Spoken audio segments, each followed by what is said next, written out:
Hello class and welcome to this Legend of Zelda NES walkthrough right here on Video Games 101 by way of Let's Play with Brigands. I'm your instructor, Professor Brigands, and I know what you're thinking. Professor, you already did a class on The Legend of Zelda. There's other games. That's true. We already did do a class on this game, and I believe without bringing Fluff in to confirm this, there are in fact other games. Forgive the commercial for Link to the Past, by the way. I know it's not applicable, but it just makes me laugh. But when it's a classic like this, we want to make sure that we get it right. This is in response to a small handful of comments pointing out a few things which we either didn't mention or misspoke about in our original class on this game. In addition to hopefully entertaining you here on Video Games 101, we really do want to make the most definitive walkthroughs on the games we cover so that anyone coming into them, they get what they need, whether it's your first time playing the game or 100th time with the game. Now, don't get me wrong, we wouldn't do this for just any old game. We wouldn't do this for Puss in Boots, Pharaoh's Great Adventure, no disrespect, but if someone said, hey Professor, in that third crappy level of the 9 crappy levels in that crappy game, you missed so-and-so, now we wouldn't revisit it. But for one of the greatest and most influential games of all time, one of my favorites of all time, myself and the TAs, we definitely want to make this walkthrough the best. And that's not to say that we're completely ditching everything we recommended in the original walkthrough. I actually used that to make this class. We're just filling in some cracks and making sure that we really are showing you the best and most efficient way to beat this game and collect the 8 units of the Triforce. And and that extends to all of our TAs who have gone over their notes to ensure that they get it right as well, whether it's Blaze's items guides, Gary's boss beaters, or Fluff's facts. Fluff actually had some additional facts he's going to be sharing with us this time, so looking forward to that. So just because this class has changed slightly, the difficulty of the game certainly hasn't. I'm still going to give it a 5 out of 10, which on the frustration scale equates to throwing your controller across the room, but none of that will be necessary today. This really is going to be the definitive and best walkthrough you will ever find on this game. And this class is also still brought to you by the Let's Play with Brigands School for Gifted Hylians. So let's run that ad again along with the intro and get into this new and improved The Legend of Zelda walkthrough for the NES right here on Video Games 101. Have you got a gifted Hylian living right under your roof? Of course you do. You're not raising a Mito after all. Not gifted. If you're not sure, pay attention to the telltale signs that you just might have created the next hero of Hyrule. For example, does your Hylian detect hidden doors and passages? Demonstrate a proficiency with any musical instrument they pick up with no apparent training? Do they talk to animals? Have they ever traveled back and forth through time? If any of this sounds familiar, then consider the Let's Play with Brigands School for Gifted Hylians. Just listen to these testimonials from real, actual players just like you. I knew from the second that I created my little Puff Puff Dankmaster 69 that he was going to be the next savior of Hyrule. Problem was, I just wasn't comfortable with the education he was getting from the Hyrule Run public Head Start programs. I mean, that's all good and well for a Mito. No Kokiri admitted. But not my little Puff Puff. That's when I saw a commercial for the Let's Play with Brigands School for Gifted Hylians, and I knew I had found the perfect home for my gifted Hylian. At the Let's Play with Brigands School for Gifted Hylians, your hero in the making will learn how to procure financing without killing a single enemy, where to attain and use bombs in the blue candle, no terrorist or arsonist admitted, the locations of 3 hearts, and much, much more. And best of all, they'll learn all of this before they even enter their first dungeon, so you'll have the peace of mind of knowing when they stare down their first Aquamentus, they'll be prepared. Gary Jr. could not even beat a Dodongo at first. After one day at the Let's Play with Brigands School for Gifted Hylians, he's on his second quest. I'm sorry, I can't read that from here. That's better. These thoughts and views are my own. Psst. Hey, say the line. What was it again? You know, here's a Fluff fact. The Let's Play with Brigands School for Gifted Hylians is great. Yeah. When am I getting paid? What? That caption said we were being compensated. I haven't seen a dime. Just say the line and we'll work it out after the commercial goes out. Oh, okay, why didn't you say so? Well, how about this? Here's a fluff fact. The owner of the Let's Play with Brigands School for Gifted Hylians is a cheap piece of... The Let's Play with Brigands School for Gifted Hylians is a convenient 10-minute ride by horseback from Zora's Domain. Located in beautiful downtown Kokiri Village between the Old Woman's Medicine Shop and a McDongo's. So hookshot your way on down to the Let's Play with Brigands School for Gifted Hylians. I highly recommend it. The Let's Play with Brigands School for Gifted Hylians only accepts rupees from an adult wallet or a subscription to the Let's Play with Brigands YouTube channel. For best results, watch the entire Legend of Zelda walkthrough video from Let's Play with Brigands, link in the description.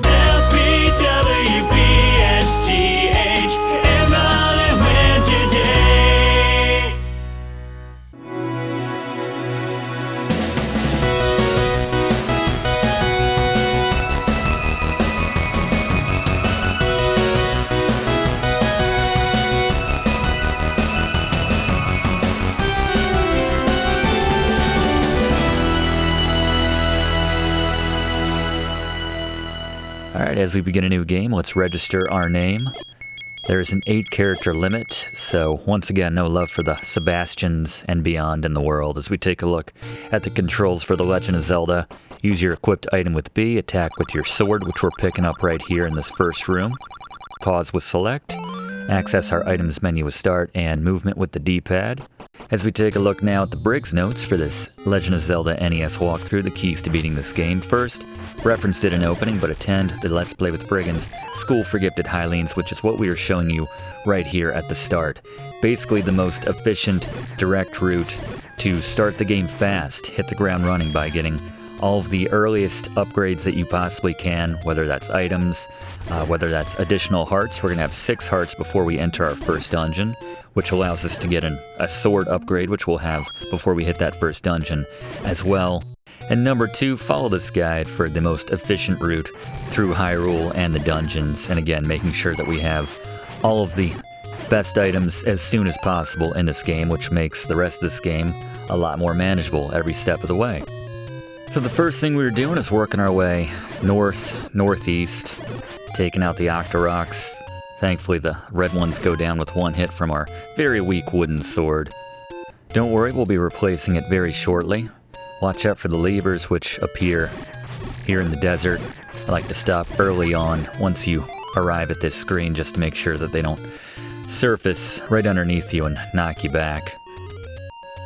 While we are trying to set ourselves up for success by getting all of these items earliest on as soon as possible, this is arguably the most dangerous stretch of this game because we have so few hearts right now, and our defense is very low as well. Our weapon is bad, and yeah, we have no way of getting that 5 spot right there in the rupee. But yes, just take your time, keep your distance, try to keep your health up for this early stretch right here. Blue Octocrocs, note that they take twice as many hits. Gonna try to get ourselves a bomb early on from one of these moblins. Touch that right Armo statue to reveal a hidden passage where we'll get some cash. Be careful when it comes alive, be ready to stab to knock it back.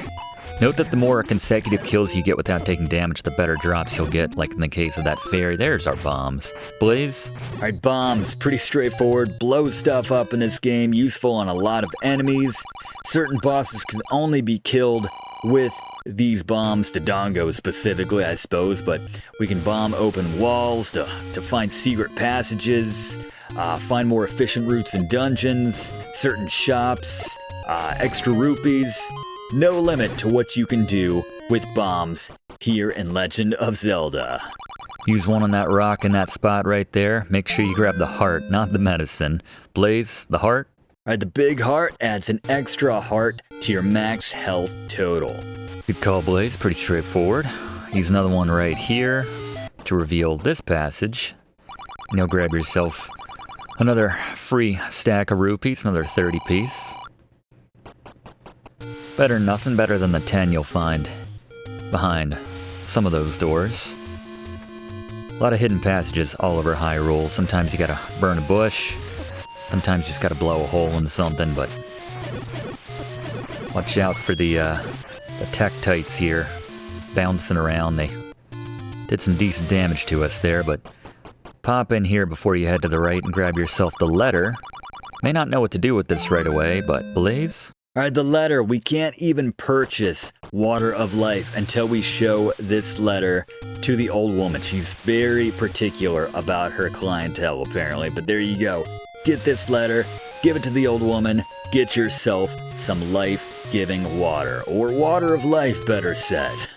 Thank you, Blaze. So note that if you walk up on that top right screen in that specific location, you'll find a hidden passage which leads us to 100 free rupees here in Hyrule. Very useful for buying some even more useful items early on in this game. Want to grab ourselves a big shield, want to grab ourselves the blue candle.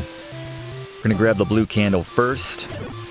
Different merchants in this game sell different items at different prices.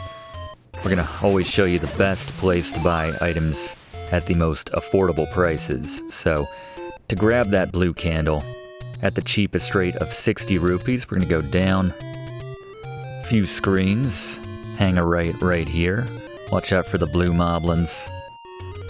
Tougher than their red counterparts, but they're the ones that drop the bombs, like we saw earlier. So pop in here, grab yourself a blue candle for 60 rupees. And Blaze, the blue candle? Alright, the blue candle lights up a room, burns some bushes and enemies. The catch, you can only use it once per screen.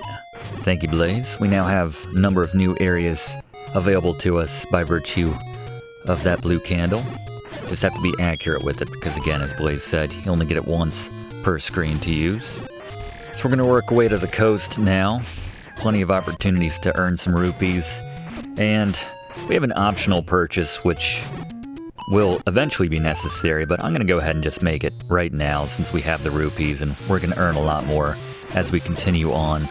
So pop in this shop here and buy yourself the arrows for 80 rupees right here. And Blaze, the bow and arrows? Alright, the bow and arrow. Each arrow is going to cost you a rupee.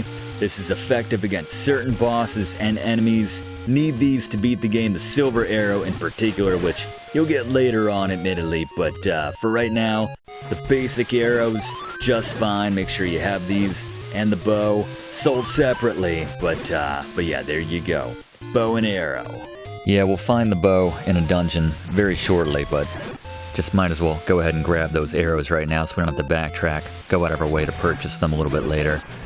And we'll still have more than enough money to make all of our purchases, our remaining 2 purchases in the big shield, very useful item, and the blue ring as well, another very useful item, but Blaze will talk about once we grab them. Great place to earn cash on the beach from these levers.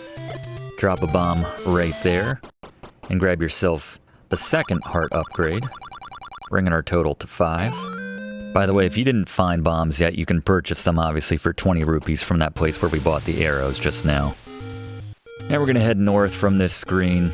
If you want to take on some red moblins, they go down with a couple hits from your sword, but burn the bush right here. We'll grab the second of 3 100 free rupee spots. It's a secret to everybody. One of the most famous lines in retro gaming history right there. Certainly the Zelda series. It's a secret to everybody. You can interpret that a number of different ways, but we're now going to work our way up to where they sell the big shield at the cheapest price. A lot of shops sell it at 130. We can find a hidden shop which sells it for 90. Much more affordable. All these shop owners look the same. I'm not sure if it's just the same guy and he just feels like grifting us sometimes or what the deal is, but we can grab another 30 free rupee spot by bombing right there, kind of in the center of the screen. After the big shield, we just need to make one more purchase and we'll need 250 rupees for that one in the blue ring. Most expensive purchase in the game, but deservedly so, as Blaze will cover. But as we're working our way toward the big shield first, finding a secret or 2 along the way, let's throw it to Blaze for an overview on the item drops we're getting from killing enemies here in The Legend of Zelda. Blaze?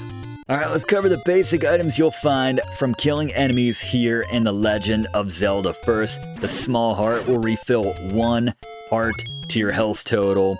We have the flashing rupees is worth a single rupee. The solid blue ones are worth 5. These are the most valuable rupees in this game. This is well before the red, the gold, and the subsequent other rupees, which were worth a whole lot more.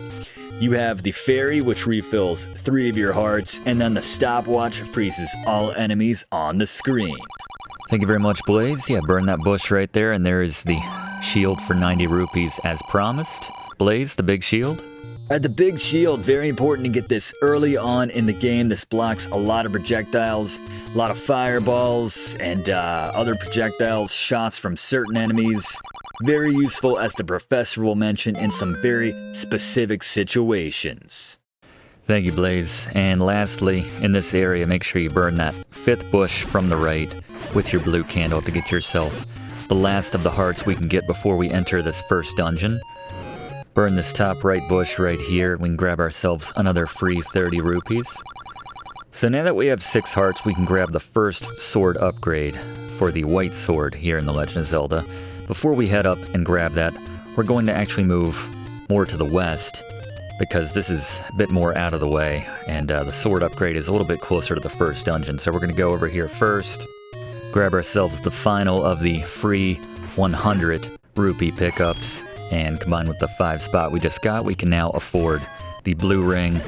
So we'll grab that over in this neck of the woods as well. So go across the bridge there. Doing pretty well without taking damage. You always know you're on a bit of a heater when you see that fairy flying around. But yeah, go into the forest. And that free 100 rupees is just one screen to the west here. Doing good on bombs right now. With the max 8. You can purchase bomb upgrades a little bit later in the game in a couple of the dungeons. We'll always tell you before you go into the dungeons how much money you should have in your wallet so that you can get all the upgrades that you need, whatever it might be. But yeah, burn this bush, grab yourself the final 100 upgrade, and you can actually go across here without having to go back or around by just hugging the top and walking over the stairs. But now that we have 250, we're gonna go make a beeline for that blue ring, which is just on the northwest side of Lake Hylia right here. It's funny when you've played maybe the Ocarina of Time, some of the other Zelda games, where we know the scale of Lake Hylia compared to this. Much different, but anyway. Touch this top middle of the Armo statues. Again, be careful when it starts running, but grab yourself the blue ring for 250 rupees. Blaze?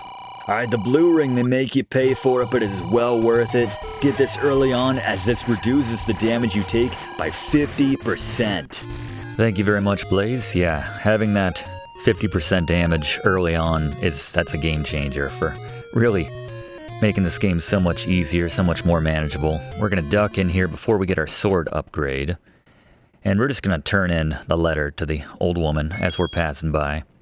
Just equip it, hit B. Can't afford the medicine yet, but yeah, the red medicine there fills you up twice, blue only once, so the better value is the red medicine right there. At 68 rupees, once you can afford it. Just a nice insurance policy to have in your inventory. Use that on demand to top yourself off.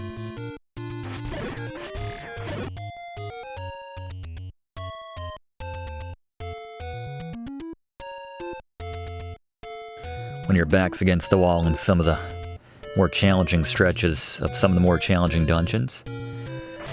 But the last thing we need to do now is grab the sword upgrade, the white sword.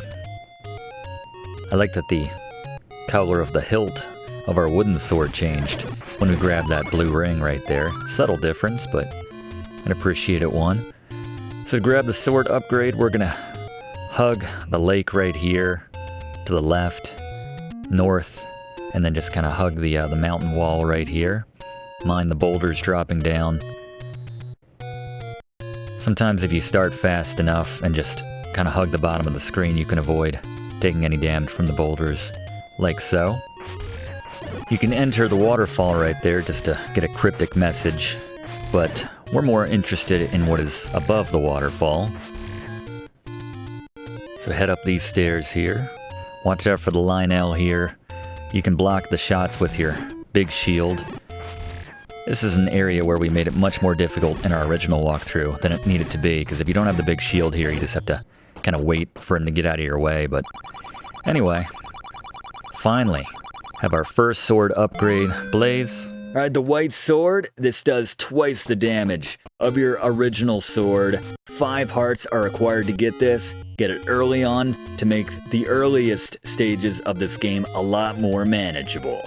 Thank you very much, Blaze. Yeah, you would certainly expect that to be helpful. It's funny, playing this, as a kid, I'm sure we all had the same experience that in exploring, you would go up from the start a few screens and go across that bridge and find the first dungeon and just go straight in with 3 hearts, no items, your first time playing it, thinking, oh, this is so cool, not realizing how much easier we could have made that job for ourselves. One last hidden area right here. Burn this bottom right bush. Grab yourself one more 30 rupee before we enter our first dungeon in this Legend of Zelda NES walkthrough. Down to the left here. And remember, we're going to be showing you the most efficient route through all of these dungeons. And one thing to mention, in this first one, enter, exit again, and when you go back inside, you will find that that locked door on the top of the screen is now unaccountably unlocked, so we save ourselves a key early on.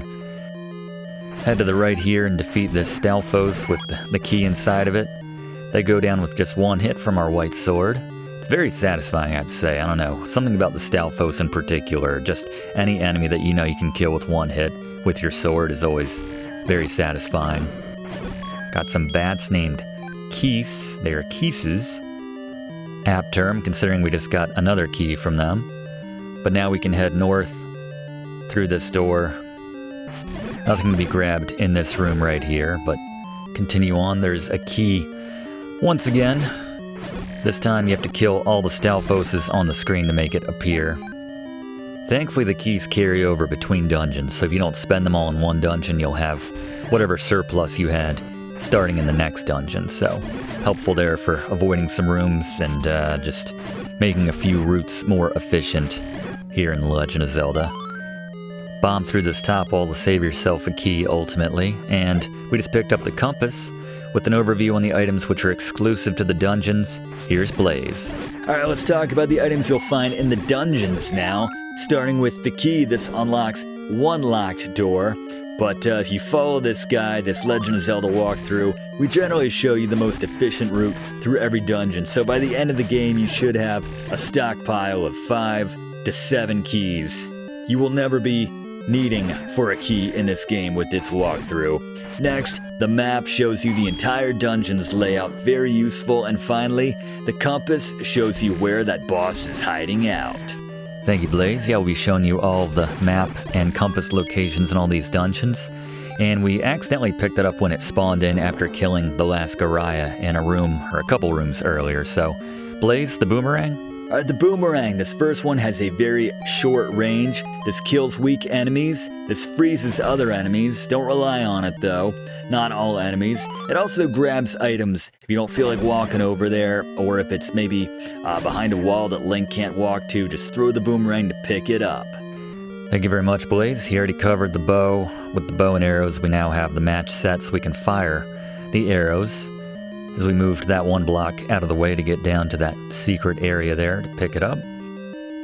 Remember that every arrow that you fire costs you 1 rupee, so don't fire them needlessly. Make sure that you only use them when you either have a surplus of rupees or you are accurate in your shot. And we are coming up on our first boss now, actually. Watch out for the wall masters here. They will take you back to the start of the dungeon. Very frustrating, so just make sure that you're ready to react to them when they appear. Coming out of the wall, but thankfully they go down with 1 hit from our white sword. And coming up on our first boss, so let's get tips from our resident boss expert, Gary. It's Scary Gary's Boss Beaters. Alright, Aquamentus, very simple, especially if you have the big shield. Want to stab him when he's not firing? You can block his fireballs with the big shield. If you have full health, you can just stand at the back of the room, blast away, take him down, not difficult. Thank you very much, Gary. Good point about the big shield right there.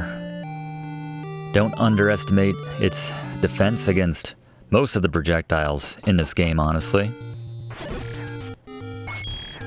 As we move now from the first dungeon, since we don't have any items which make accessing other areas, other hearts specifically, any easier, we're going to head straight, make a beeline to dungeon number 2. Just moving right along, which is to the southeast of that first dungeon. You'll find that with the blue rings, some of these enemies, the weaker ones, like these red Octocrocs, amongst the weakest enemies in the game, when you get hit, they don't even take away a half a heart on that initial hit, so you get to maintain your fully charged shots from your sword. Kinda nice, as these moblins, the red ones at least, go down with one hit from that white sword. Burn this bottom left bush to grab yourself a 10 spot. Burn that moblin in the face for not being more generous. Links the kind of Hylian to look a gift horse in the mouth.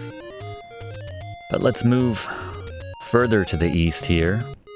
We're gonna grab one more 10 rupees before we head into the second dungeon, going a little bit out of our way, as the second dungeon entrance would be to the left here. There's a shop, if you burn that bush right there, another place where you can get the shield for 90 rupees, if you haven't gotten it yet.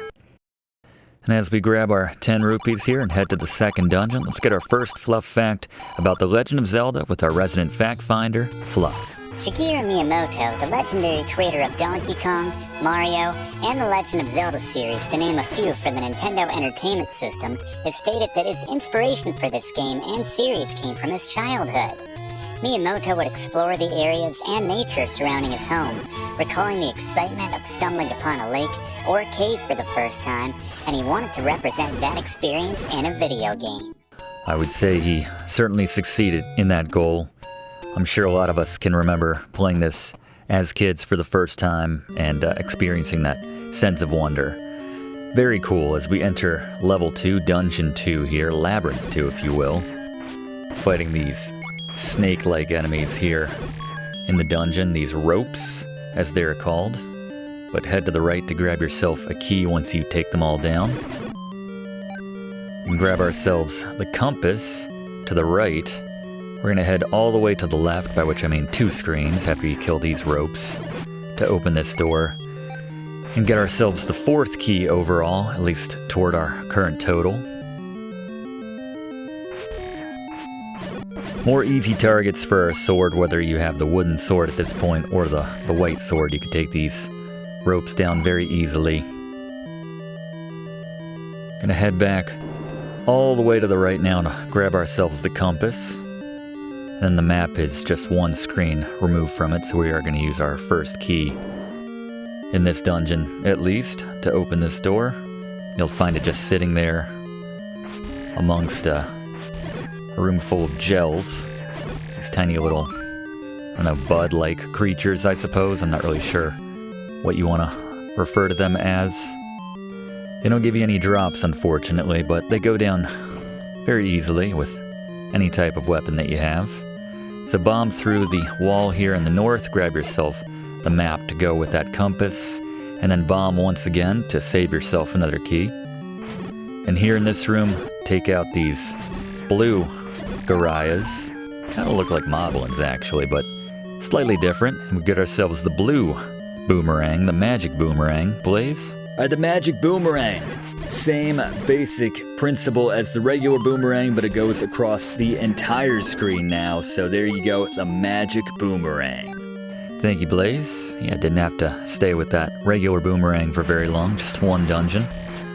As we take out these Moldorms. Certainly easier when you use your ranged shots from the sword if you have them, but not difficult at all to just cut right through them with your white sword. Dropped a key right beneath us in the sand there. Bring our total to 5. Not going to be hurting for keys in this game, actually, you'll find. Might need some bombs after all of the remodeling we've been doing here in Dungeon 2, so pop to the right to get yourself a free 4-piece on the bombs. And we're having a pretty good run so far, not taking a lot of damage. That's the benefit of having full health so that we can get these ranged attacks in. Getting those 5 rupee drops more frequently. Ignore that locked door to the right, it's just leading to another 5 rupees. Now let's throw it back to Gary for the next boss beater a bit early. Boss beater. Alright, bombs are the key with Dodongo, only way to take him down. There's 2 different ways to use bombs on Dodongo. First, you can feed him to him. To do this, you want to line up at the top, bottom, or sides of the screen and get Dodongo, or one of the Dodongos, to walk that line with you so you can take away one move they could make to change their course right there. And then feed them when you're pretty sure they're committing to one more step closer to you. Otherwise, you can drop one by the body of the Dodongo when they're walking by. If it explodes at the right time and the right position on them, it'll freeze them, you can stab them, and grab more bombs. Thank you very much, Gary. Yeah, we showed both techniques on that single Dodongo right there. Something we did not show in the first walkthrough that we did, so good to get that update. And thank you again for the comments mentioning here and there something that we may have missed or gotten wrong. It's very much appreciated. Again, we want to make sure we're putting out the best information in these walkthroughs, so thank you again, class, for keeping us honest here on Video Games 101. We're going to make our way to dungeon number 3 now.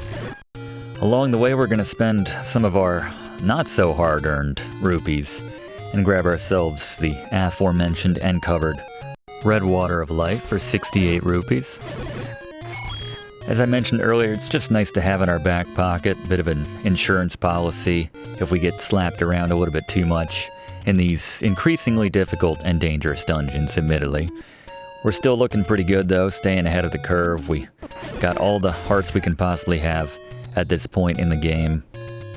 Won't be able to get more of the overworld hearts until we have a couple additional items, which we're going to be grabbing in some of these next couple few dungeons.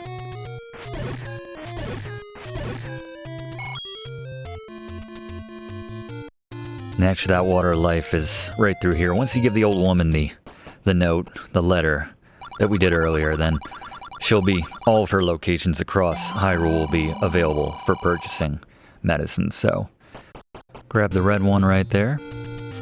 And as we head southwest and enter our 3rd dungeon, let's bring in Fluff for a fact we did not get in our original class, one which is specific to Dungeon 3 here in The Legend of Zelda. Fluff? Let's talk about this 3rd dungeon, Professor. While most of the dungeons, or labyrinths as they're referred to in the manual, are roughly shaped like creatures ranging from eagles to dragons to lions, the game's manual refers to the shape of this 3rd labyrinth as Manji, which in English translates to swastika. Now before you start assuming Master D and the Bads from Bionic Commando designed this dungeon, bear in mind that the Nazis appropriated this symbol from Asian culture in the early 20th century. In the Eastern world, particularly in South Asia, this is an ancient symbol of good luck and spirituality. I'd buy into that connotation more if everything here wasn't trying to kill us, but I wanted to set that straight. Thank you, Fluff. Yeah, it's an important distinction to make. Also, the 2 symbols are backwards. The swastika, as it was used by the Nazi party, that is actually the reversed image of the Manji, so do with that what you will, but anyway. So these are some of the more difficult enemies, the Dark Nuts. You got the reds and the blues. Both difficult. Trick is to hit them in the back. They can be very unpredictable with their moveset, turning on a dime, so you need to make sure you keep as much distance as possible. I like a bomb when you have a nice cluster of them like this right here. Strictly speaking, we don't even have to fight these guys, but like I said, I can't resist when you get a big group of enemies together, just dropping a bomb right there. Keep that other heart on the screen just in case, and top off our bombs if we needed them. They're very generous with the drops. The Dark Nuts. Yes, that is their actual name. We're a superhero in the DC universe, but anyway, Blaze the Raft. Alright, the raft, you can use this to cross the water in 2 specific spots on the map to access otherwise inaccessible locations. Thank you, Blaze. Yeah, namely the next heart piece and the next dungeon as well. Gotta watch out for these bubbles. When they hit you, they will take away your ability to use your sword for a certain amount of time. Not too dangerous on their own, but when you combine them with different enemies, some of the enemies, like those which can eat your shields, the likes. Very dangerous.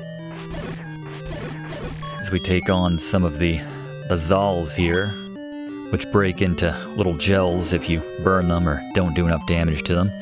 Anyway, bomb through the wall to the right for the next boss. Scary. Boss beaters. Alright, the curiously named Manhandla. You want to fire your sword from a distance, or you can drop one well-placed bomb in the center. I like to do this before I've taken out any of the heads, if you will, of Manhandla, so they're going as slow as possible, so I have the best chance of having that bomb take out all 4 heads at once. Otherwise, just roll up your sleeves, get in there, and start stabbing. Not a difficult boss, especially if you've got a little bit of health in the tank. Yeah, the bomb is very clutch. If you can drop it in just the right spot, a little bit of luck. So now, because we have the raft, we can backtrack all the way to the east and grab ourselves, if we kind of hug the shore and go north on that eastern part of the map, we can grab ourselves the 10th heart, but in the interest of making this a bit more efficient, we're actually just going to move straight ahead to the 4th dungeon, because it's very close to where we are right now, which we also need the raft for, so if you want to go ahead and grab that, that's your prerogative. I think you'll be fine, especially if you follow this guy through the 4th dungeon, and we'll grab a couple extra heart upgrades after this dungeon, as well as the sword upgrade. But anyway, as we get into Dungeon 4 here, let's get another Fluff fact now with Fluff. Reportedly, the dungeons were also inspired by early memories of Shigeru Miyamoto, but in this case, getting lost in what he felt like a maze of the sliding doors in his family's home. So if he had grown up in a more open floor plan, video game dungeons would probably be a lot easier than they are today. Definitely. Think about that. So next time you're trapped in a dungeon, you can't find the exit or a boss or whatever you're looking for, thank Miyamoto's parents for that. Good call, Fluff. And early on here in Dungeon 4, we're facing some of the more annoying enemies, at least until we get a better weapon. Enemies called Vyres, which hop around, and if you don't do at least 3 damage, which is 1 more than we can presently do with this sword, they will split into 2 red pieces. So it'll be nice once we get that final sword upgrade after this dungeon to make them more manageable. Won't split into these annoying bats, and more importantly, they'll start dropping items for us. So until then,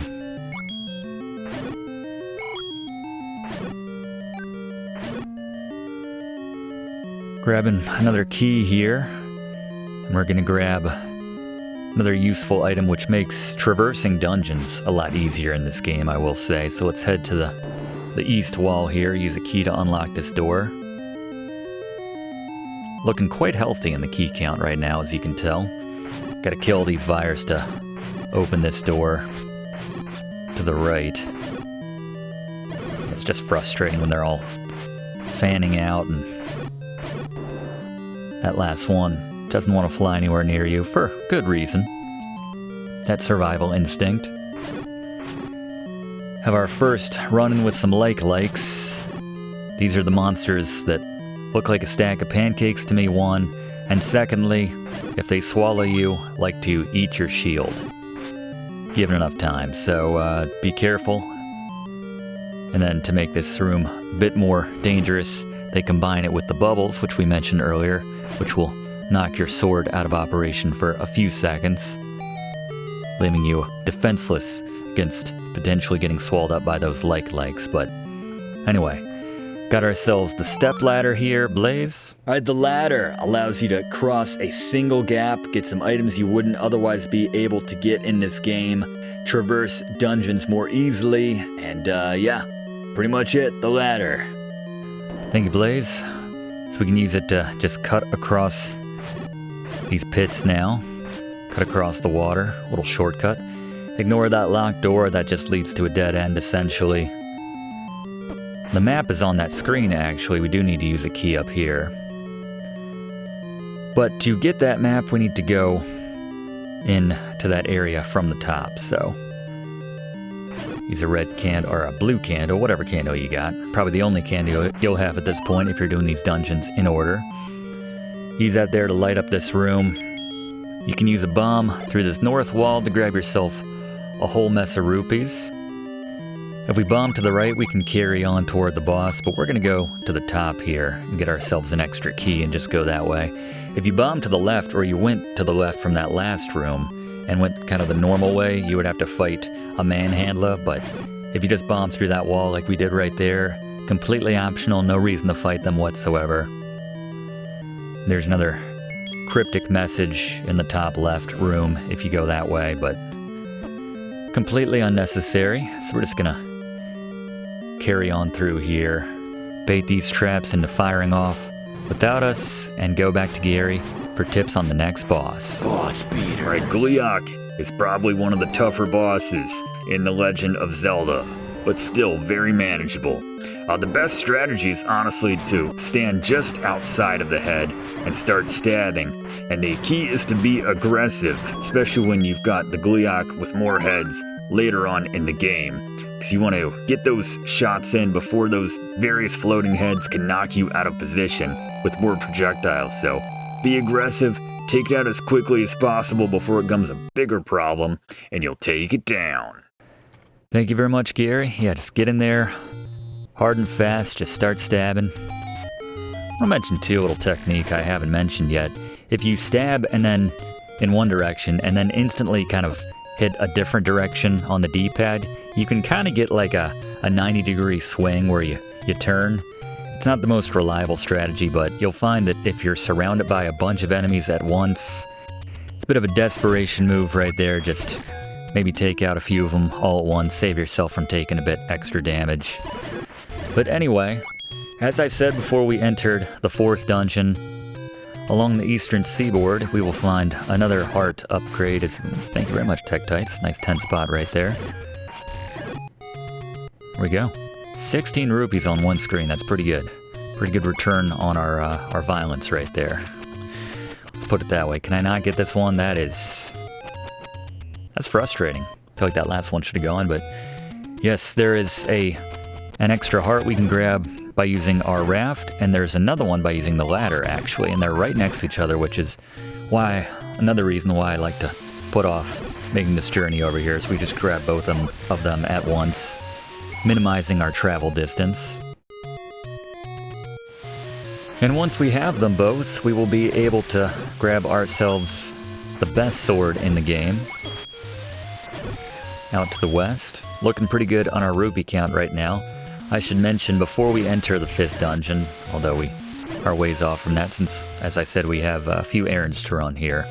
Grabbing these 2 hearts first. You want to make sure before you enter the 5th dungeon that you have at least 100 rupees, because there will be an opportunity to increase our bomb count by 4, bring our total up to 12 by the time we finish that dungeon, but it's going to cost you 100 rupees. Well worth it, obviously. Use the ladder just to grab yourself the 11th heart. And the 12th one is just a couple screens north from here. But there's going to be a lot of instances moving forward where we have to take on 3 Dodongos all at once. So the more bombs you can have at your disposal, the better off you'll be, and the less accurate you'll have to be, in case you maybe miss dropping one of those bombs in the right spot. Grab yourself that 12th heart right there. And now we're going to head west using our ladder to use a little shortcut and get to a new area. We're going to grab a couple items, including that top level sword. And as we are traversing west across Hyrule, let's bring in Fluff for another Fluff fact about The Legend of Zelda. Fluff? Here's a fun fact. If you enter your character's name as Zelda at the start of the game, you can unlock the 2nd quest without having to beat the 1st quest in the game. Speaking of the name, and I know a lot of folks know this already, but the titular Princess Zelda was named after Great Gatsby author F. Scott Fitzgerald's wife, Zelda. Miyamoto purportedly loved the name and used it as the namesake for the famous princess. And also speaking of that name, Robin Williams named his daughter Zelda after the character from this game. It's pretty cool, but he and his wife had been playing a lot of Nintendo in the late 80s, and in particular this game, and they both loved the name Zelda, so it stuck. Zelda commented that she got teased for the name a lot as a kid in school in the 90s, and she told her mom at the time that when she grew up, she was going to change her name when she turned 18, but she grew to love the name as she got older. I always thought that was a sweet story, Professor. That is a sweet story. Thank you very much, Fluff. And I like that. I always forget that in the 80s and 90s that adults played video games as well. They weren't just for kids. I think I forget that because my parents didn't play video games, so I forget there's folks out there that did. But I digress. We just got the power bracelet. Blaze? Alright, the power bracelet. You can now move certain rocks so that you can teleport around Hyrule. Thank you, Blaze. Yeah, not that necessary in my estimation after we get the next dungeon item in this game, which we'll cover, but to grab the ultimate sword, head up in the graveyard and push this tombstone and pick up the magical sword. Blaze? Alright, the magical sword is the most powerful sword in the game. This is 4 damage, 4 times more powerful than that original sword, twice as powerful as the white sword. You need 12 hearts to pick this baby up. Well worth it, get it as soon as possible. Thank you very much, Blaze. Very much agree. So I mentioned you want to make sure that you have 100 rupees minimum before you enter the next dungeon. Best place to grind for rupees here in Hyrule after you've exhausted all of the hidden rupee power-up stations.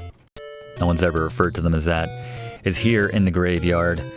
And the best way to handle this, you'll find that every time you touch a different grave, a new one of these ghosts comes out called Genies.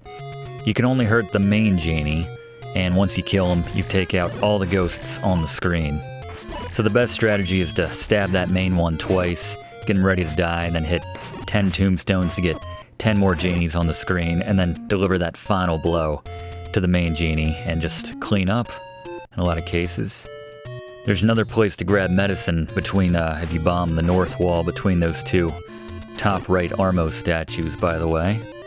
We're good on medicine right now, so we're just gonna keep moving along. And as we're heading east to the entrance of the 5th dungeon, let's go back to Fluff for another Fluff fact about the Legend of Zelda. We talked about Zelda's name earlier, but Link's name has a meaning behind it as well. Link was named as such to represent the connection between player and the immersive world of the game, or that link between the two. So there's meaning in everything for Shigeru Miyamoto. The design of the character Link himself was inspired by Peter Pan, as Miyamoto was a big Disney fan. A lot of the design of the character also comes from the fact that on the NES, you needed to effectively use distinctive shapes and colors to adequately convey a character, hence the long hat, pointy ears, and all-around look of Peter Pan for the main character. Thank you, Fluff. Yeah, the same reason that Mario was predominantly all dressed in red. Same idea, making him visually striking against the background and make him stand out. To reach the 5th dungeon, just go north 4 times in this seemingly maze-like area. But here we are in Dungeon 5. Can skip going to the right and just head north here. Grab yourself a key by taking out these mummy-looking Gibdos. Or is it Gibdos? How do you pronounce that, class? Set me straight. In the comment section below, as we bomb through to the left, you can see one of these enemies is holding a bomb. Even with the magical sword, the top level sword, these guys still take a couple hits. Kind of annoyingly, but it beats the 4 that we would have to dole out with the white sword. Or, God help you, the 8 you would have to deliver with the basic wooden sword right there. These blue dark nuts, some of the most frustrating enemies in this game, especially when you have a whole room full of them and less room to operate. When you have a big staircase in the middle of the dungeon right here, of the room. First dungeon, I believe, where we have a connecting staircase to get to a different section of the dungeon, and not one that just leads down to the item pickup for that dungeon. But we're going to go south here once we come out, and I mentioned the necessity for having 100 rupees before you came in here. Bomb to the right, and you'll find an old man who he makes the correct assumption that he bets we'd like to have more bombs. I think for 100 we can get more than 4, but there you go. Give him a good stab, a nice cheery stab for good measure. And then backtrack the way that you came.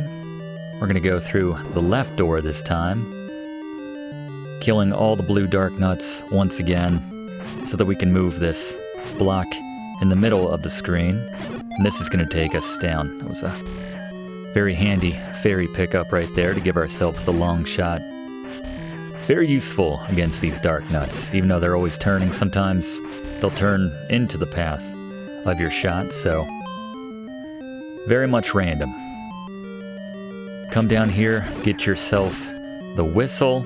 Blaze? Alright, the whistle. You can use this to teleport to already discovered dungeons. This shrinks one of the bosses in Digdogger, and it drains certain lakes. Yeah, I mentioned that earlier. That's my preferred way to travel about Hyrule, rather than relying on those travel points with the power glove. Sorry, the power bracelet. Although it's not very useful in this game, in my opinion, it's infinitely more useful than the actual power glove, which I can go on record as saying as I own one and it is garbage, as you could probably tell if you watched our or any of our intros. Just a bit of the fun here on Video Games 101. By the way, a note on how the enemies respawn. You'll see that we had just that single Gibdo waiting for us in that room that we didn't kill earlier, but in this room, which we already came through and killed all of the enemies, they've all respawned. After 10 screens, all the enemies in a room will respawn, and we don't have to fight these Dodongos, actually. The first instance of having to fight 3 of them. Except we don't have to fight them, just use a key and go north here and grab the map.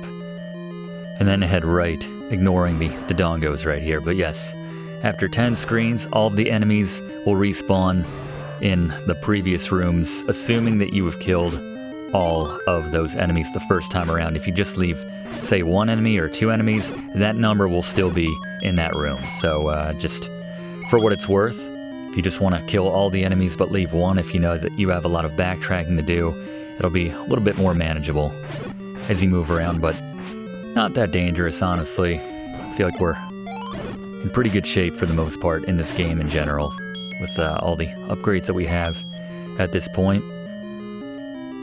Certainly doing well on keys as we get the compass in this room by killing all the red dark nuts in here.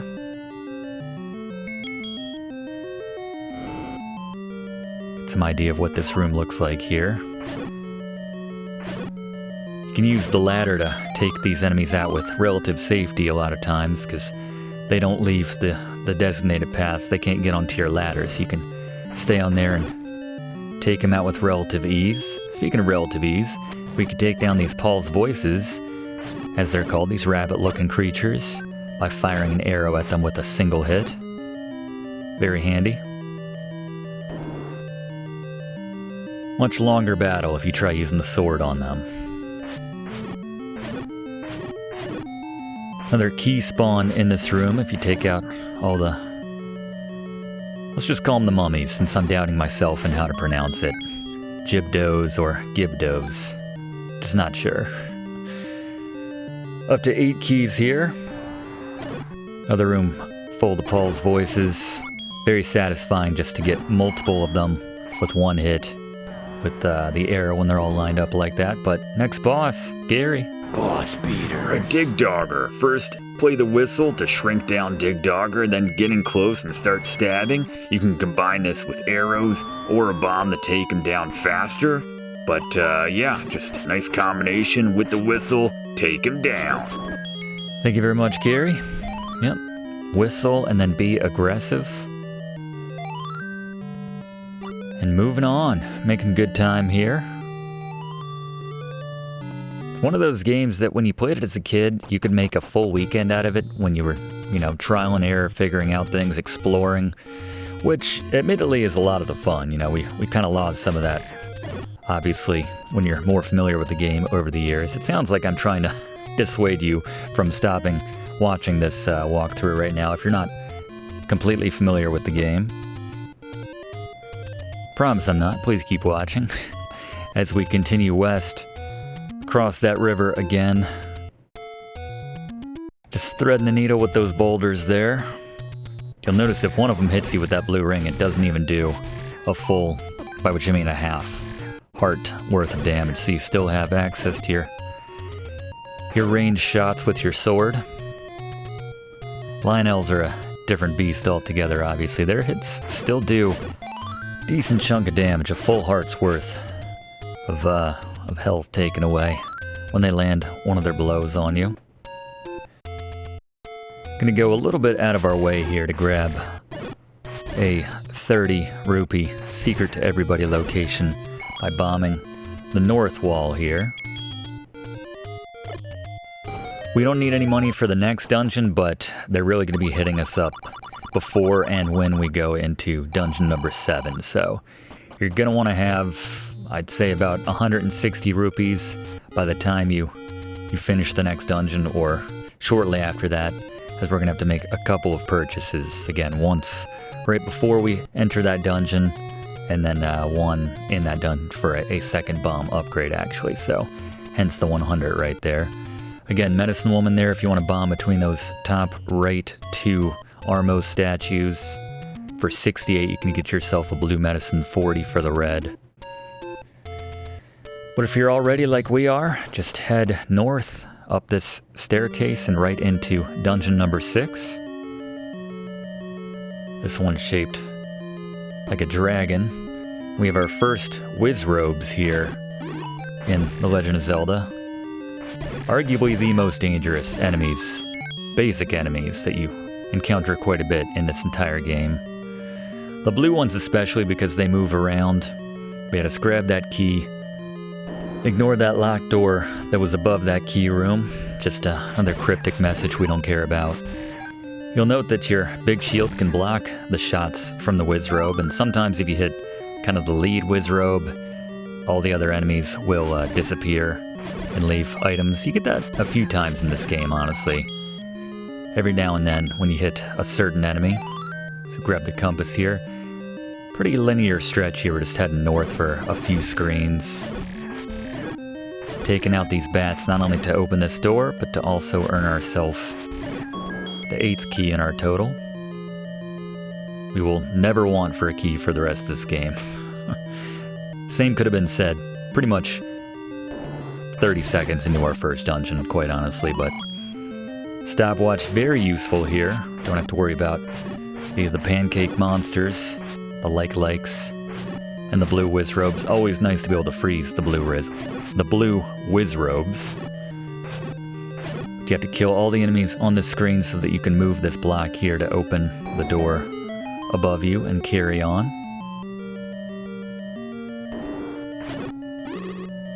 More Wizrobes in this room right here. Killing them all just earns you $5, so we're not gonna worry about that. Sometimes I can't help myself. Once they start slapping me around, I'll leave one on the screen. Even though I don't think we're gonna be coming back this way. Just a free key waiting for us in this room, bringing our total up to 9 now. We're gonna use that key and enter this top door.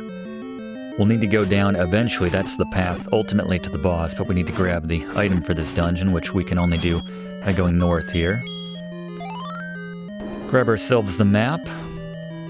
Unlock this door. Gotta kill all the Wizrobes in this room to move the block and take the staircase down to the item for this dungeon. Careful not to get knocked down, accidentally leave this room. Head down the stairs and find the rather underwhelming magic wand here in The Legend of Zelda. Blaze, what can you tell us about the magic wand? Alright, the magic wand, this shoots a 2 damage blast across the screen like those Wizrobes we're using, but yeah, if you want to use it, go for it. I myself don't rely on it too often myself, but in case you're wondering, the magic wand. Yeah, not doing as much damage as our magical sword at this point in the game. Nice to have a projectile weapon, obviously. As you can see, we are taking down these Vyres with one hit now, courtesy of our magical sword. Keep wanting to call it the Master Sword. If we had gone right from that map room, we could have gotten another key, but I think we're doing okay on the key count right now. Not necessary. But as I said, we're going south now to continue on the route to the boss. Keeping our distance from these likes when we don't have our sword available to us. And that was, alright, that was a little touch and go. Not trying to spend money that we don't need to. Replacing our shield. If we don't have to, This transports us to the eastern part of the dungeon where you can see the bosses. Just one screen over to the left, but we have to go the roundabout way. Can't bomb this wall here. I do like taking down these Zals with one hit. Kind of like the early Stalfoses. Grab another key here. If you go south, you can grab yourself some more bombs if you feel that you need them.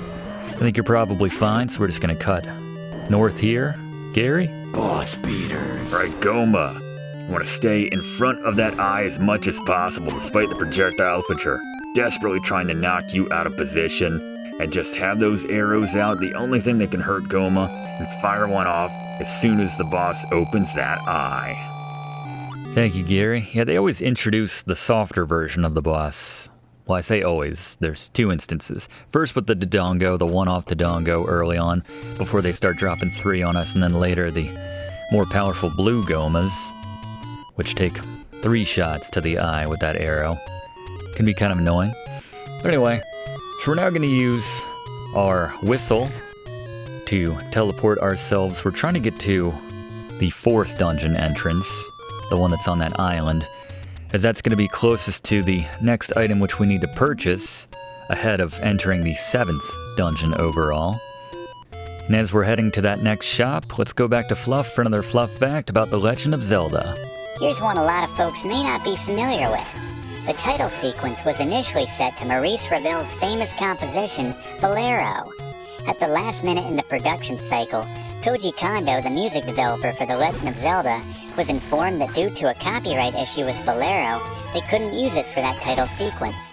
So he basically had to write the entire memorable theme, which we all know and love, essentially overnight. Yeah, sometimes the best pieces, best songs come together the fastest. Thank you very much, Fluff. As we head back to where we bought the blue ring earlier for the next item we need for this next dungeon. When I think of Bolero, I tend to think of 10, the Dudley Moore 1979 film, where they use that, and then I guess as an offshoot of that, Leisure Suit Larry, that series, which I've played on Let's Play with Brigands, but I digress. Blaze, what can you tell us? Alright, the enemy bait, you can use this to lure certain enemies, which is kind of a waste considering how much it costs, or you can use it to progress through certain dungeons. Multiple dungeons in the second quest, the single dungeon in the first quest. The professor will talk about it soon. Certainly will, thank you, Blaze. So make sure you have 100 rupees after that purchase before you head into this next dungeon. Pop up here to grab yourself a health top off if you need it. And actually, if you do need a couple bucks, by which I mean 10, speaking of 10, there is another free 10 rupee spot if you burn this bush right here. Of course, also makes me think of the Bolero of Fire, one of the ocarina melodies which Link learns in the Ocarina of Time. Classic, so clearly was still on Koji Kondo's mind there, a little reference. Had a very similar drum beat, kind of a marching type pattern as Ravel's piece, but anyway. Once you grab that, and you have your 100 rupees, come up here, which is one screen west of where we got our health pack from that ferry. You'll find a lake. Use that whistle on the lake to drain it. And here we are, the entrance to dungeon number 7. Some bombs to the right if you feel like fighting a Moldorm. I do not. Note that when I say there's some bombs, I never mean there's a bomb upgrade. There will be one a little bit later on, the second and final bomb upgrade in this game, but yes, those are just a little bomb refill if you need some. For the most part though, unless you're using them as a practical weapon, then for the most part I don't think you should really need bombs with the rate at which we're killing enemies. Don't need to needlessly kill 3 Dodongos for 5 rupees, which would have been the take in that last room, but once again stab that old man for overcharging us for 4 friggin' bombs right here. I mean, come on now. We bought 4 outright at the start of the game for 20, or we had the option to. He's charging us 5 times that just for a 4 bomb upgrade. Compass is to the right if you want to grab it. We're going to head north here. There's also another bomb, not upgrade again, just a 4-piece of bombs. And another key that way, but with 6 keys late in the game, especially when not to give anything away, but keys are going to become redundant very soon. We're not going to worry about it.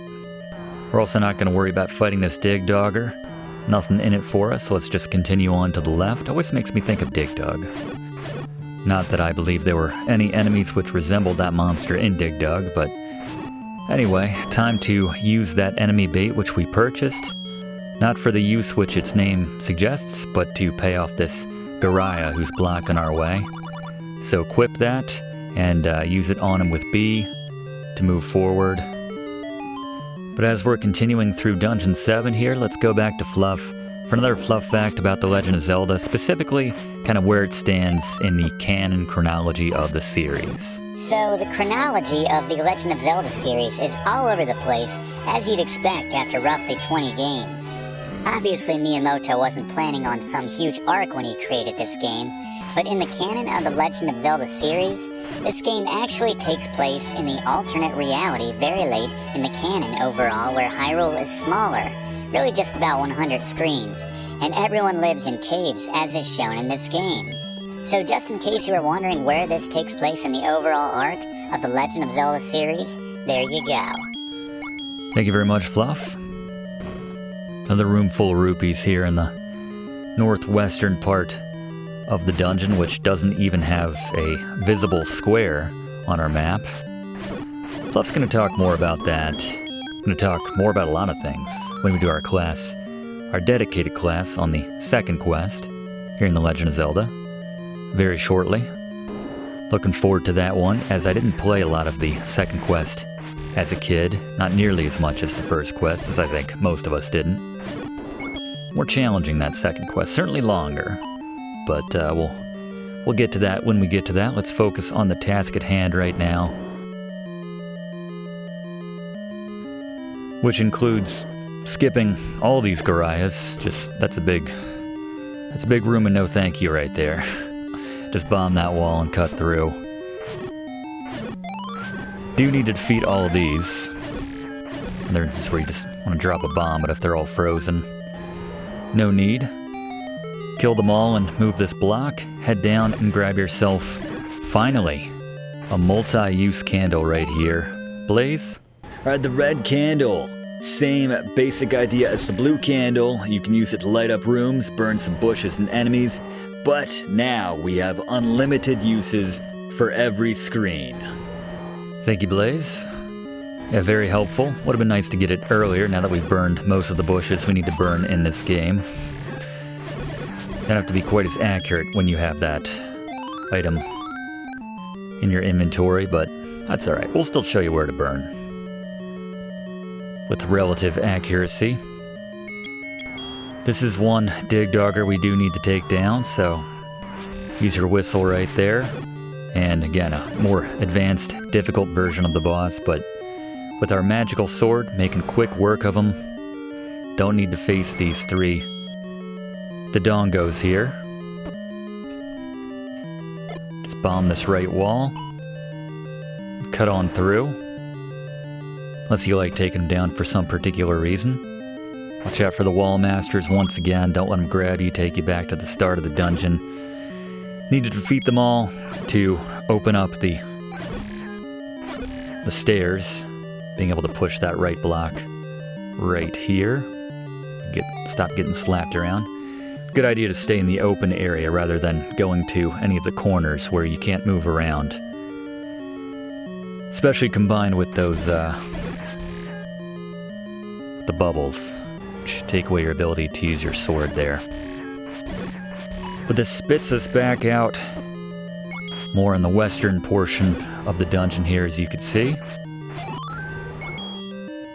We're going to bomb this right wall here. They're getting sneakier with leaving it up to us to explore and figure out different ways to get around the dungeon here. As we have an Aquamentus rehash right here. Pretty laughable at this point, as we get our penultimate heart right there. Just 1 to go to max out our heart count, which we'll find in Dungeon 8. Grab that Triforce piece. And that's all we have left to do on the to-do list. Knock out the final, alright, spoiler, couple of dungeons. And it's more in the southeastern part of Hyrule. But before we whistle over there, just in the interest of making sure we're showing you all the 30 rupee fill-up spots, let's head to an area we have not yet gone to. Only reason to head down here is to grab this 30 spot. And technically you can use this to get to the dungeon earlier in the game. If you go through the Lost Woods, we need to use a bomb. I think it's the leftmost one. Yeah, right there. There we go. And come in here and you can grab yourself 30 rupees. Secret to everybody. And in case you did want to go to the graveyard very early in the game, come to the Lost Woods here, and you're going to go, once you're in this area, you're going to go up one, left one, down one, and then left one to get out and find yourself kind of on the southern edge of the graveyard, as you can see right here. Very generous on the fairies here, but again, if you need to grind some rupees early on in the game, don't have the ladder yet to cross the river to get to the graveyard from the north side, just go ahead and do that. But gonna go ahead and use our whistle now, and I think the closest dungeon would be, I was gonna say, number 2 right here, so this works out quite well. To get to dungeon 8. Very sneakily tucked away. Certainly need to use the red candle, and again, thinking back to the days where you didn't know where the entrance to dungeon 8 was here in the first quest, and you would just go over every last inch of Hyrule with a fine-tooth comb before you finally found, admittedly, a kind of a suspicious-looking lone bush right there, but yeah, the red candle defined that entrance here. Very unassuming entrance to the penultimate dungeon. Take down that Manhandla to move to the left here. We can grab the item for this dungeon very early on here, as soon as we clear out this area.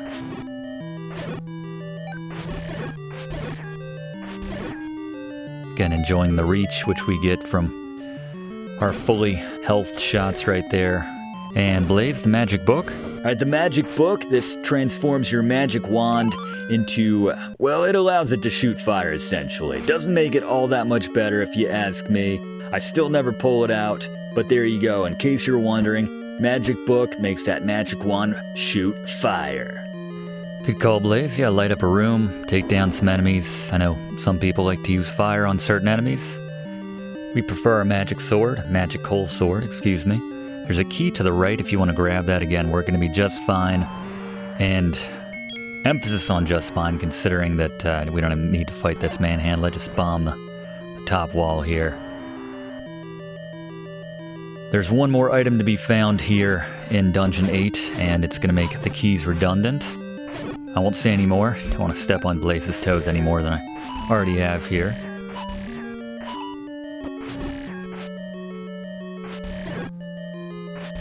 Just to add to the difficulty, got all these dark nuts walking around, got projectiles being launched at you. Go north once those doors open though. Could have unlocked that door down south to grab yourself the compass. I want to mention that. We're not going to be grabbing it right here, but it is there waiting for you. Ultimately, we wanted to go to the right back in that last room, but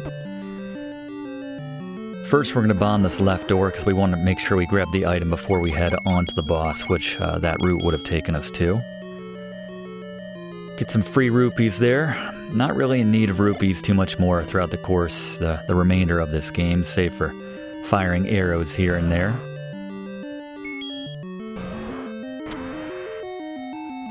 Got one of our blue Ghomas, our first blue Ghoma. Very frustrating. Just try to get the timing right so that you're in position. If you're quick enough, you can see you can get 2, maybe even 3 shots in on that eye before it closes that eye again. Another fun mix, trail mix of enemies here. Paul's voices, different colors of dark nuts. Like that they go down nice and easy with that magical sword and with the arrows, not respectively, but Blaze, key? Alright, the magic key. Even though we had plenty of keys, the magic key makes all of those redundant. So much for that secondhand key market. This unlocks unlimited doors, locked doors specifically, in this game. Of course, we get it so late in the game that it really doesn't matter at this point, but there you go with the magic key.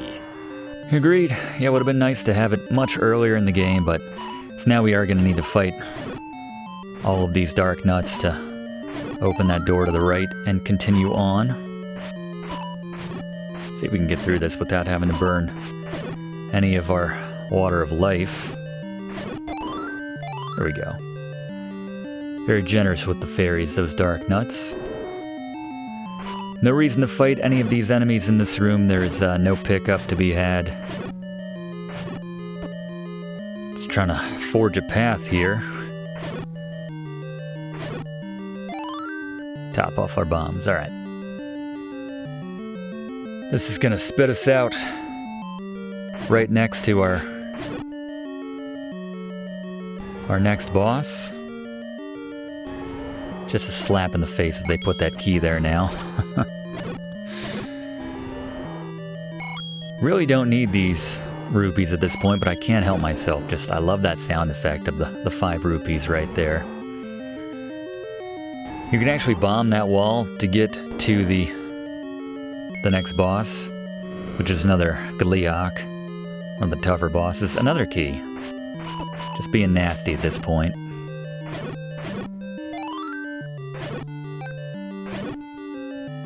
You'd see picking up a key once you already have the master key, the skeleton key. 10th enemy has the bomb. Fluff has a fluff fact related to that, but you're gonna have to wait until our class on the second quest. I have the bomb too, by the way, old man. And here's the Gleeok. Just post up right next to him and stab away like Gary mentioned. It has extra head this time, or 2. Just take it down. Grab yourself the final heart. We are in good shape for the final dungeon here in The Legend of Zelda.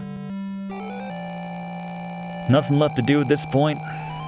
Make sure you have some blue medicine. That's the only recommendation I would give you at this point. Otherwise, make a beeline for that final dungeon. Fastest way to get there is probably from Dungeon 6, the one which is by the graveyard. This works fine, too, for the most part. Yeah, now let's just walk from here, actually. Just cross the river to the north and go a bit to the west. And then an expertly placed bomb will gain you entry to the final dungeon here in The Legend of Zelda. Pretty tidy, though. As you can see, you can beat this game if you're efficient. If you make it a point to pick up all the items in this game, all the upgrades, in just a shade, a hair over an hour or so. Gonna clear this area out a bit for us. Did not mean to pull that out. Trying to pull out our bombs here. We have all 8 units of the Triforce now. Fluff has more information on the Triforce as well. Getting excited for that second quest in more ways than one. Anyway, assuming you have all the Triforce pieces, you'll be able to move forward there. If you do not, you will not be able to progress, so obviously make sure you have them all by then. So this is far and away the most maziest of all the dungeons, actually. Way too many staircases, if you ask me, so follow along, as once again we are giving you the most efficient route for getting everything you need in this final dungeon here. Both upgrades, one of which is just handy to have and the other is necessary for completing the game. But I'll let Blaze talk about those once we pick them up.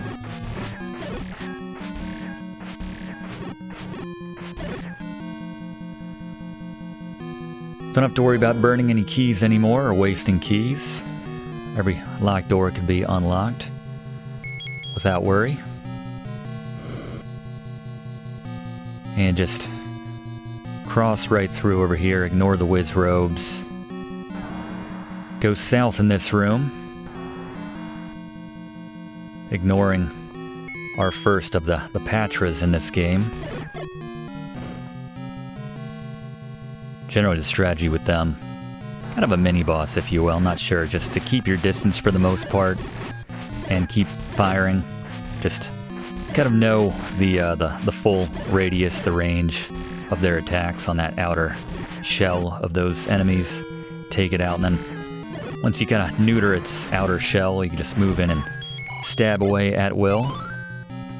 Grab the map, as it's kind of a stretched out skull from the appearance right there.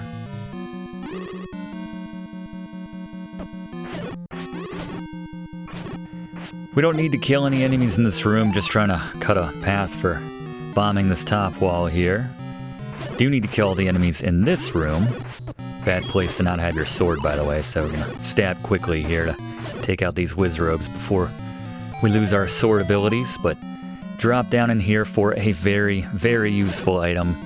Better late than never, right Blaze? Red ring? Alright, the red ring reduces your overall damage you take at the beginning of the game by 75%.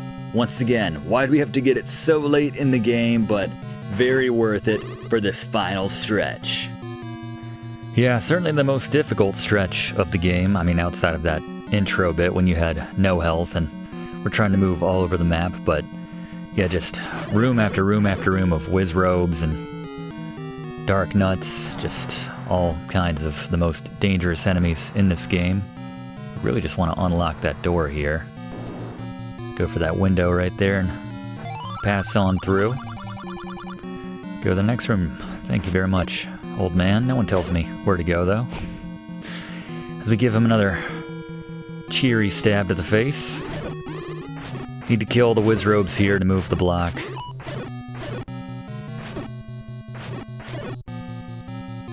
Even with the magical sword, still taking 3 hits to take down those whiz robes. Transition here. When you come out the other side, you'll find yourself kind of in the lower central quadrant of the dungeon.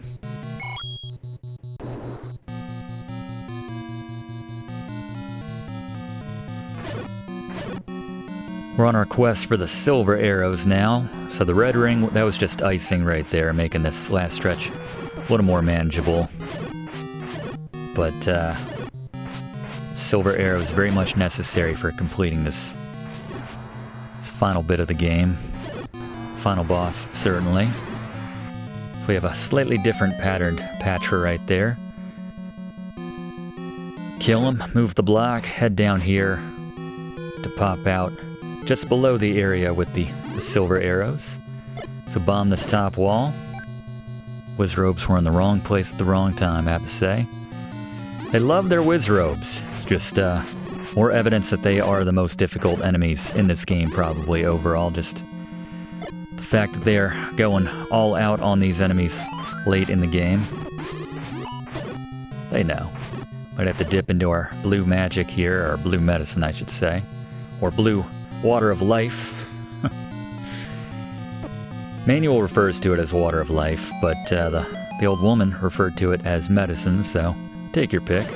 But here you are, the silver arrows work exactly the same as the regular arrows, just need to use these to take down the final boss in Ganon, so make sure you do not try facing him until you have those in your inventory. Red ring optional, silver arrows not so much. Kill these whiz robes and unlock this passage to backtrack once again, and I might just go ahead and use our red water of life right now. Sorry if I got these mixed up at some point or another. The red is the one that gives you the full health. I mean, they both give you full health. The red is the one that you can use twice. Turns into the blue, which is one more use, so By the way, before I forget, I want to mention, I've actually had a couple students mention this to me. I never realized this before, but if you're down to the blue medicine like we have here, and you go to a shop, and you want to, obviously top it up so you have the double use the red medicine, you can purchase the blue medicine for 40, and it will automatically upgrade your existing blue to red. So that's kind of nice. I never realized that feature was in the game, so again, thank you to everyone who mentioned that to me. Important to mention. Now let's use our upgraded magical wand there just to light up the room, just so we can say that we used it once, right? Void the warranty. Make its value just drop once you drive it off the lot.